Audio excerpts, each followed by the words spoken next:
తగిలినప్పుడు అట్లాంటి Y shaped linear and then we get lacerated ఉండండి. అదర్వైజ్ ఈవెన్ స్టోన్ తోటి అంటే రౌండెడ్ స్టోన్ తోటి కానీ కొడితే అదొక అబ్రేషన్ ఉండు అంటే చర్మం మీద కొంచెం మచ్చలాగా ఉండు కనబడుతుంది కానీ లాసరేటెడ్ ఉండు కనబడదు. ఎప్పుడు షార్ప్ ఎడ్జ్ స్టోన్ చిన్న గులకరాయి లేకపోతే కాంక్రీట్ స్టోన్ ఏదన్నా షార్ప్ ఎడ్జ్ అన్న ఉండాలి, లేకపోతే రేకన్ను ఉండాలి, లేకపోతే ఏదైనా మేకు లాంటిది ఉంటే గానీ మనం గీరకపోతే గానీ అలాంటి అంటే అందరూ అంటున్నట్టుగా ఏదో దండ వేశారు ఏదో మధ్యలో ఏదో వేరే ప్లేస్ లో, అక్కడ కాదు ఆ ప్లేస్ లో దానికి ఉన్న రేకు లాంటిది కావచ్చు, తీగలు లాంటివి కావచ్చు, అట్లాంటిది ఏమైనా గీరుకొని కూడా ఉండొచ్చు అనే చర్చలు అయితే జరుగుతాం తెలియదు మనం. ఎందుకంటే ఎప్పుడైతే లైట్స్ ఆఫ్ అయినాయి ఆ డార్క్ షేడ్ లో ఎవరైనా గీత కూడా పెట్టి ఉంచవచ్చు, ఏదైనా బ్లేడ్ కానీ లేకపోతే ఏదైనా తీసుకొని గీత కూడా పెట్టుండొచ్చు. అది ఎందుకంటే యూజువల్ గా దూరం నుంచి వేసిన స్టోన్ కు సిర్ఫ్ లాసరేటెడ్ ఉండే కాకుండా అబ్రేషన్ కూడా పడాలి మనకు. అబ్రేషన్ అంటే ఆ కట్ అయిన చుట్టూ ప్రాంతముగా రెడ్నెస్ వచ్చేసి సివియర్ వాప్ వస్తుంది అది. సో ఇట్స్ చాలా unusual present. It's like A created wound లాగా ఉంది కానీ ఇట్ ఈస్ యాక్సిడెంటల్ వూండ్ కానీ లేకపోతే ఏదో డాక్టర్ గారు మీరు ఉన్నది ఉన్నట్టు చెప్తున్నారు కానీ అవి వాళ్ళకి నచ్చవు. మీరు ఒక డాక్టర్ గా జరిగిన విషయాన్ని క్లియర్ గా చెప్తా ఉన్నారు, వాళ్ళేమో అవి తీసుకోలేరు. ఒకసారి సత్యమూర్తి గారు కంప్లీట్ చేస్తారు. నేను అదే చెప్తున్నానండి. మామూలుగా తగిలినట్టయితే ఆ రాయి ఎంత వెలాసిటీ తోటి వచ్చిందో ఆ దెబ్బకి అంత ఫోర్స్కి మొత్తం ఇదంతా కూడా కమిలిపోవాలి. కమిలిపోలేదు. ఆ తర్వాత కన్ను కింద మేకప్ చేశారు తప్ప, కన్ను కింద కమిలినట్టు కన్ను కింద మేకప్ చేశారు తప్ప ఊండు దగ్గర తగలలేదండి. ఇంకొకటి ఏంటంటే డాక్టర్ గారు చెప్పిన దానికి నేను కొంచెం యాడ్ చేస్తాను.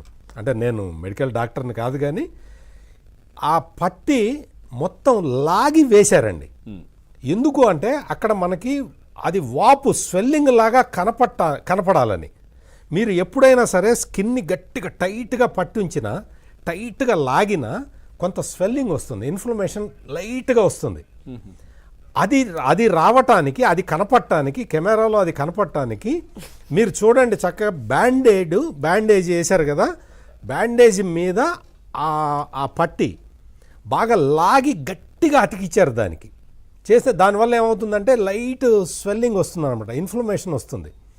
అది రావటానికి అట్లా చేశారు తప్ప అక్కడైతే యాక్చువల్గా గాయం లేదు 100%. ఇది ఎందుకంటే మనం ముందు నుంచి చెప్తున్నాం, ఆ రోజు దాడి జరిగిన రోజు కూడా మనం చెప్పాం. నిజంగా ఉన్న 1-2 రోజుల్లో మానిపోయేది, దానికి పట్టీలు కావచ్చు, కుట్లు కావచ్చు, ఇవన్నీ అవసరం లేదనే చర్చ.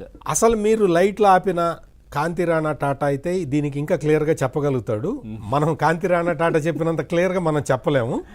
కాకపోతే ఏంటి అంటే ఆ మొత్తం లైట్లు ఆపటం, వెంటనే మీరు చూడండి అక్కడ జగన్మోహన్ రెడ్డి హెల్పర్ ఒక ఆయన కూర్చొని ఉన్నాడు కింద, వెంటనే లేచి టవల్ ఇచ్చాడు. నువ్వు ఎట్లా ఇస్తావు? వెంటనే లేచి టవల్ ఎట్లా ఇస్తావు? ఆయన ఇట్లా తలక ఇట్లా అనగానే నువ్వు టవల్ తీసి ఇచ్చాడు. అసలు నీకు ఏం జరిగిందో నీకు ఎట్లా తెలుసు? మళ్ళీ కూర్చున్నాడు కింద, మళ్ళీ కూర్చున్నాడు. నీకు ఎట్లా తెలుసు? ఇంకో దెబ్బ తగిలితే, ఇంకొక రాయి తగిలితే అడ్డంగా ఉండాలి కదా.